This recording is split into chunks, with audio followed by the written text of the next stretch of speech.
East India company की स्थापना करवाने वाले, ईस्ट इंडिया के साथ खड़े होने वाले तो आपके पूर्वज थे।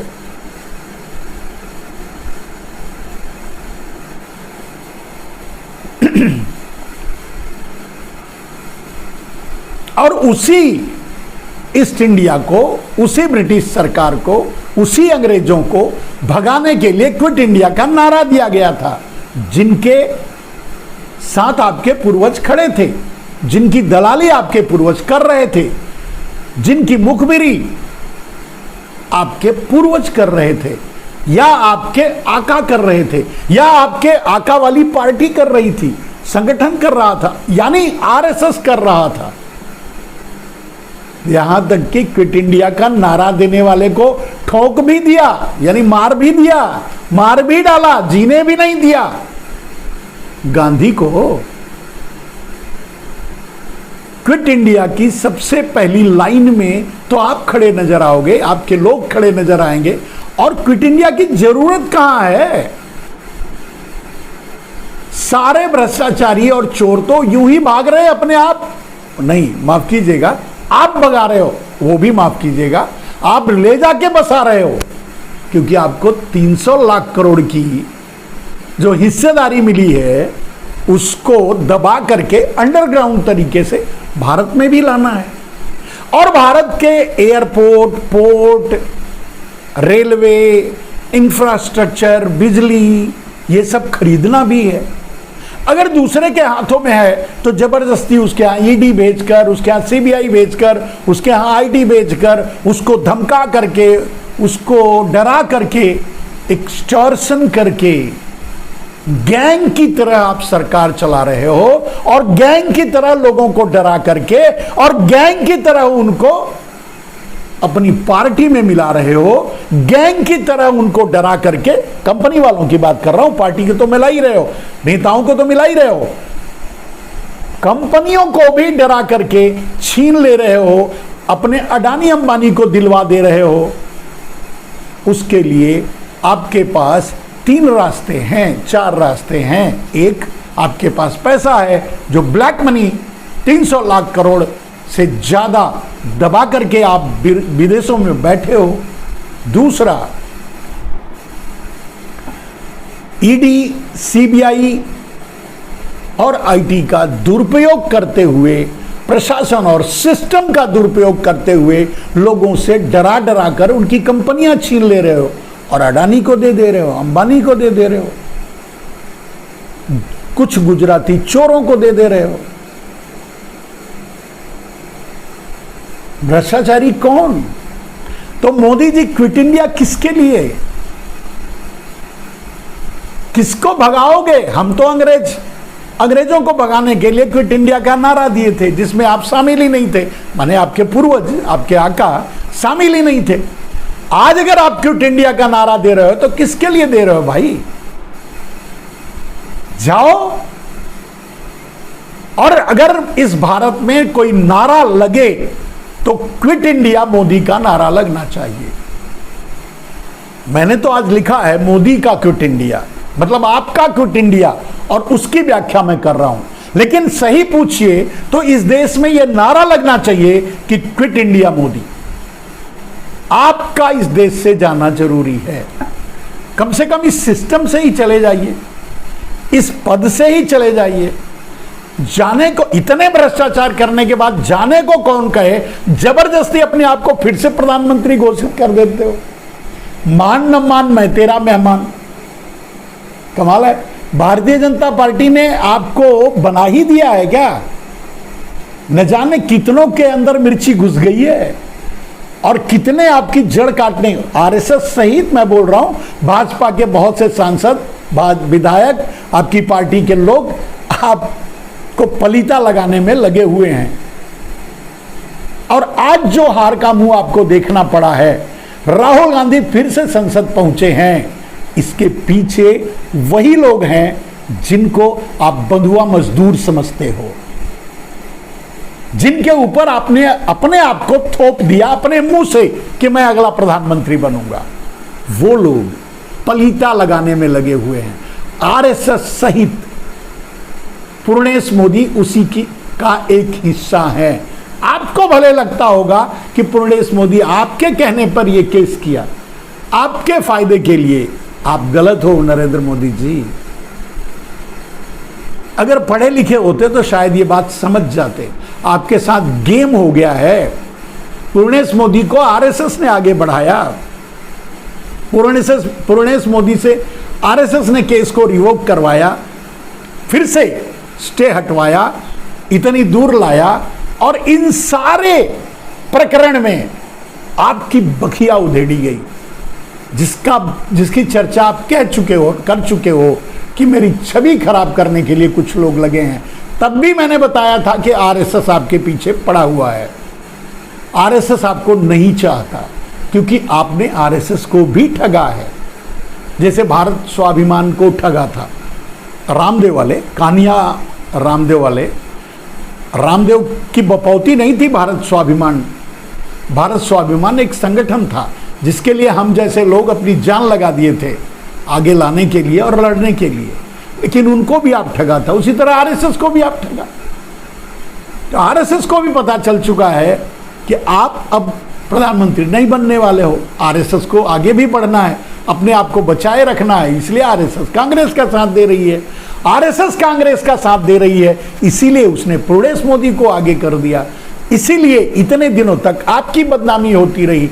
आप अब संसद में नहीं पहुंच पा रहे हो, नहीं खड़े हो पा रहे हो, नहीं जा रहे हो, आपको डर लग रहा है। यही तो आरएसएस चाहता है कि आप मैदान छोड़ दो, आप मैदान छोड़कर भाग जाओ। और बाय द वे, आप तो भागोगे ही, भागना ही पड़ेगा। आप भले ही अपने मनोबल को बढ़ाने के लिए स्वयंभू प्रधानमंत्री घोषित कर ले रहे हो, लेकिन ऐसा कुछ होगा नहीं, क्योंकि लोग तो आपको जान चुके हैं, समझ चुके हैं, पहचान चुके हैं। तो सवाल ये है कि अगर आपने बहुत से नारे, मैंने सुना आपको ये कहते हुए क्विट इंडिया, न जाने किसको किसको आपका निशाना कांग्रेस को था, आपका निशाना उन पार्टियों को था, आपका निशाना उन भ्रष्टाचारियों को था। लेकिन उन किन भ्रष्टाचारियों को, किन पार्टियों को, किन को? वो तो सारे आपके साथ हैं। तो अगर वो चले गए तो आप प्रधानमंत्री कैसे रहोगे? Point number 1। दूसरी बात, सबसे पहले उस भ्रष्टाचार की कतार की लाइन में तो आप खड़े हो। आप बताओ, राफेल का जवाब दो। आप बताओ, 2000 नोट से जो घोटाला हुआ देश में, उसका जवाब दो। आप बताओ, राफेल के घोटाले का जब क्या हुआ, आप बताओ।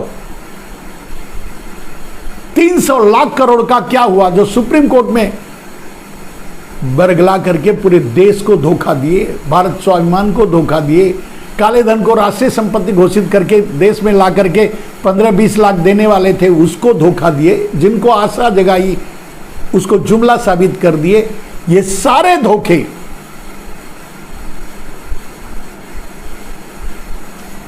दो करोड़ देश को रोजगार देने का, 2 करोड़ हर साल रोजगार देने का वादा करके 2 करोड़ लोगों का रोजगार छीना हर साल। क्विट इंडिया तो आपको होना चाहिए। क्विट इंडिया सबसे पहले आप पर लागू होगा झूठ बोलने के लिए। क्विट इंडिया किसानों को दोगुनी आय देने करने का वादा करके आपने किसानों से की जमीन छीनने की कोशिश की 2 बार, एक बार अधिग्रहण के जरिए और दूसरी बार किसान बिल के जरिए। क्विट इंडिया तो आपको होना चाहिए। क्विट इंडिया तो आप पर लागू होता है। आप कैसे नारा दे सकते हो किसी को क्विट इंडिया के लिए? आप बताइए। मैं किसी का समर्थक नहीं हूं। सवाल मेरा है, आप किस आधार पे कह सकते हो? 80% बैंकिंग डिफॉल्टर आपके परिवार के लोग हैं। परिवार का मतलब समझ रहे हैं? जिनके लिए आप कहते हो कि मैं गुजराती हूं और व्यापार मेरे खून में है, तो 80% वही लोग हैं जिनका खून आपके शरीर में है। देश का पैसा लेकर बैंकों को वापस नहीं कर रहे हैं। 80% वही लोग हैं जिन्होंने बैंकों से देश का पैसा लेकर भाग गए। 80% वही लोग हैं जिन्होंने देश को लूटा और लूट कर यहीं बैठकर ऐश कर रहे हैं। 80% वही लोग हैं आपके ही, जिनका 80% कर्जा आपने राइट ऑफ कर दिया, माफ कर दिया। 80% वही लोग हैं जो देश का चुराया हुआ पैसा, काला धन, ब्लैक मनी के होल्डर्स 80% वही लोग हैं जो जिनका खून आपके अंदर है। जिसके लिए आपने कहा था कि मैं गुजराती हूं और व्यापार मेरे खून में है, तो वही व्यापारी है। कैसे कह सकते हो क्विट इंडिया नरेंद्र मोदी जी? किसी के लिए कैसे कह सकते हो? भ्रष्टाचारी आपके साथ, आप दुराचारी, व्यभिचारी आपके साथ खड़े हैं। देश के चोर, डकैत, लूटने वाले, जिनके यहां आपने सीबीआई भेजी, ईडी भेजी, जिनको जेल में डालने की बात कर रहे थे, जिनको दुनिया का सबसे बड़ा चोर कह रहे थे, वो तो आपकी पार्टी में है। आप उप मुख्यमंत्री, मुख्यमंत्री बनाए हुए हो, न जाने क्या क्या। तो क्विट इंडिया किस पे लागू करोगे? किसके लिए आपने क्विट इंडिया कहा? अगर इंडिया के लिए जो संगठन बना है, अगर उसके लिए आपने क्विट इंडिया कहा, तो वो भी फैसला हो जाएगा। 2024 सामने है, आ रहा है, लड़ लीजिए, देख लीजिए। राहुल गांधी के एक चाल का जवाब आप देने में नाकाम हो रहे हो नरेंद्र मोदी, और न जाने कैसे आपने खुद को प्रधानमंत्री घोषित कर दिया। कॉन्फिडेंस है आप में, चोरी और सीना चोरी। चलिए एक उदाहरण देता हूं। एक फाइबर की कंपनी है, एक्सट्रीम फाइबर, जो ये इंटरनेट सेवा प्रोवाइड करती है। नाम नहीं लूंगा, किसी का नाम लेना ठीक नहीं होता। तो एक फाइबर की कंपनी है जो इंटरनेट की सेवा प्रोवाइड करती है। एक एरिया है में 10 दिन से पूरा इंटरनेट आउट,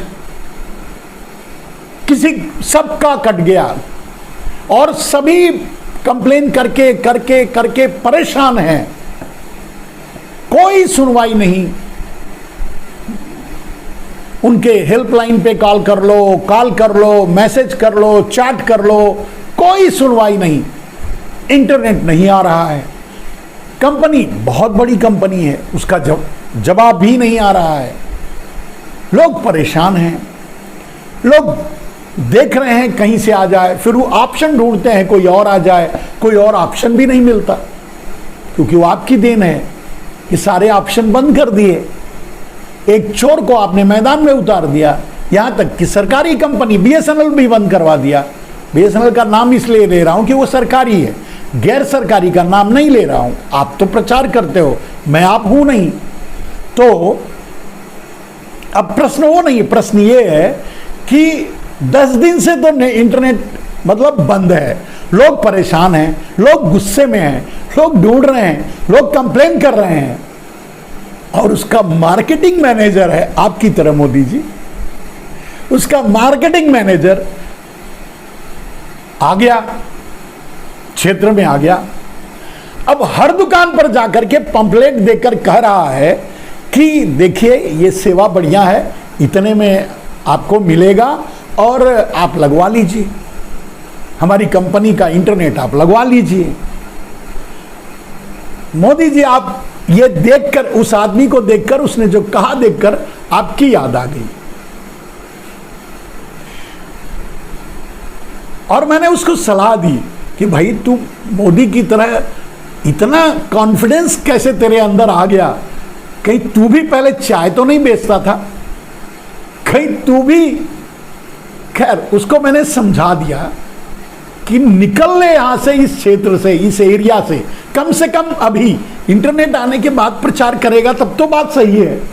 अभी कहीं जाएगा किसी दुकान पर, मैं संत आदमी हूं, मैं तुझे समझा रहा हूं, निकल ले नहीं तो पीट देगा कोई। तेरे के अंदर इतना कॉन्फिडेंस कैसे आ गया कि तू उसी तेरी सर्विस से ही परेशान पूरा देश, मतलब वो क्षेत्र है जिस एरिया में मेरा घर है, तो वो उस एरिया में तेरी सर्विस से ही लोग परेशान हैं, तुझे ढूंढ रहे हैं पीटने के लिए, और तू मैदान में आकर के प्रचार कर रहा है और कह रहा है कि मेरी सेवा ले लो। पीटेगा भाई तू तो। मैंने बस वही आपकी याद आ गई मोदी जी कि इतना कॉन्फिडेंस तो सिर्फ मोदी जी में ही है। उस आदमी को, उस मार्केटिंग मैनेजर को मुझे देख करके आपकी याद आ गई। इतना बड़ा कॉन्फिडेंस रख करके बात करने वाला तो सिर्फ आप हो, भारत में और कोई नहीं है। 70 साल में अपनी उम्र में मैंने ऐसा कोई आदमी नहीं देखा जो आपकी तरह कॉन्फिडेंस से बात कर ले, और इस तरह इस हालात में भी। अब आप समझ गए होंगे, फिर से थोड़ा सा हल्के से। तो वो आदमी धीरे से खिसक लिया। मैंने उसको समझाया कि जहां जाएगा, जो 10 दिन से परेशान है, तेरी सेवा नहीं मिल रही है, परेशान है, वो फोन करके परेशान है, वो कंप्लेन करके परेशान है, वो तुझे देखते ही पकड़ेगा और पीटेगा। अच्छा हुआ पहली बार तू मेरे ही पास ही आया, मैं संत आदमी हूं, तुझे सलाह दे रहा हूं, निकल ले। फिर वो पतली गली से पकड़ा और निकल लिया। हालांकि अब वो सेवा बहाल हो गई है और शायद वो अब फिर से आए इस एरिया में अपना मार्केटिंग करे, लेकिन उसका कॉन्फिडेंस देख करके मोदी जी आपकी बात याद आ गई, आपकी याद आ गई। ये तो हमारे मोदी जी हैं।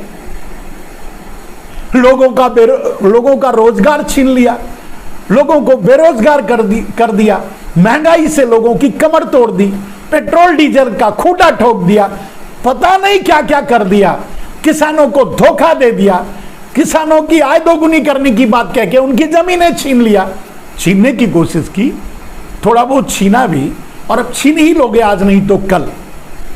देश को बेच दिया, पूरे देश के इंफ्रास्ट्रक्चर को कुछ चोरों को दे दिया, कुछ गुजराती चोरों को, अडानी अंबानी जैसे लोगों को दे दिया। पूरा देश डरा करके धमका करके बेच लिया, बिकवा लिया। अब इतना सब करने के बाद भी आज आप घूम घूम करके प्रचार करते हो, वोट मांगते हो, लोगों के बीच में कॉन्फिडेंस से चले जाते हो। अब इससे बड़ा मेरे पास उदाहरण, आपसे बड़ा तो कोई उदाहरण उस मार्केटिंग मैनेजर के लिए मेरे पास नहीं था।